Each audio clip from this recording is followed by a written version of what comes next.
Hi, this is Will here from Smarter Performance Baseball, and we're going to be talking about how we warm up to throw. So first off, warming up to throw and what it isn't. What we see here on this page is just, it's not going to do it. There's an awful lot of static stretching, there's not a lot of movement, and even the image on the right, which we know a lot of throwers like to use, still isn't probably exactly what we need and what we mean by warming up to throw. So what should it entail? We like to think of warm-ups, and we can fit it into this phrase here: ramp, raise, activate, mobilize, and potentiate. But what does that actually mean? So for raise, our goal is to increase our heart rate and blood flow.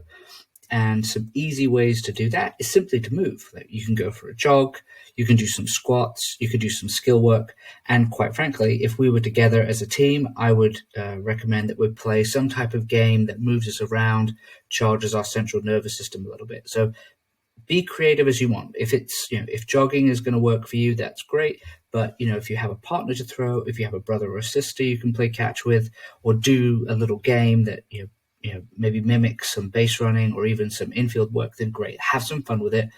Not super intense, but just enough to get that heart rate up. Next up is activate. We're looking to engage the muscles for what's coming next.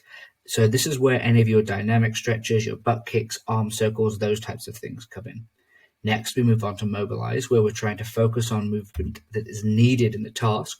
So this is our SP pre-throwing stretches, which I'm about to cover in just a second. And then finally, we get to potentiate, where we're looking to gradually increase stress. And that's where band work, plyos, and even progressive catch, like long toss, like starting close to your partner and then moving the distance back, that's going to be covered in potentiate. So what do we mean by and what is included in these pre-throwing stretches? We have 4 stretches that we think are perfect for doing right before you start throwing. The first one here is a reverse lunge with an overhead reach. And the key points that you should be mindful of when doing this is, number one, that your feet are going to start shoulder width apart.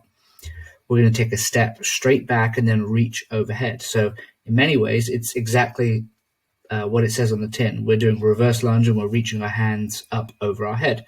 But we really want to make sure we get a good stretch in our back as well as in our glutes. And the reps, we're looking about 4 each side. Next up, we have X Openups. And our key points here are, you're going to start feet slightly wider now, and you're going to hang your hands between your legs, just in front of your waist. You're then going to squat down and drive the hips up and forward. The initial rep is going to be a half squat, and then we'll finish with a full squat. And then the end of the movement, you're going to be up on your toes, you're going to be squeezing your glutes, and your hands are going to be above your shoulders. And then the reps, we're looking for about 4 half squats and then 4 full squats, so 8 in total. Then we move on to doorknobs, and we're really now just trying to activate and start mobilizing the muscles in our rotator cuff. So, our feet only need to be shoulder width apart, hands are going to be level with the shoulders. We want to turn our hands forwards as if we're holding a doorknob, which is why we call it that stretch. We want to turn those hands forwards and then turn them back. And then we're going to finish with a twist. So one hand is forwards, one hand is backwards. And then we're looking for about 4 reps forwards, 4 back, and then finish with 4 twists. And then our final one is wood chops. And we're really trying to just get as explosive and as powerful as we can right before we move on to the next throwing activity. So number one, make sure you start in a hitting stance or a super athletic throwing stance. You're then going to put your hands together as if you're holding an imaginary axe. And then I want you to swing it forwards as hard as you can.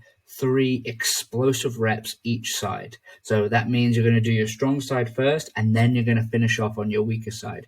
So not only are we working both sides of our body, but hopefully you get a really good reminder of, you're actually a pretty good mover when you're going from your strong side. So there you have it. There are 4 pre-throwing stretches that we want you guys to do every single time before you play catch.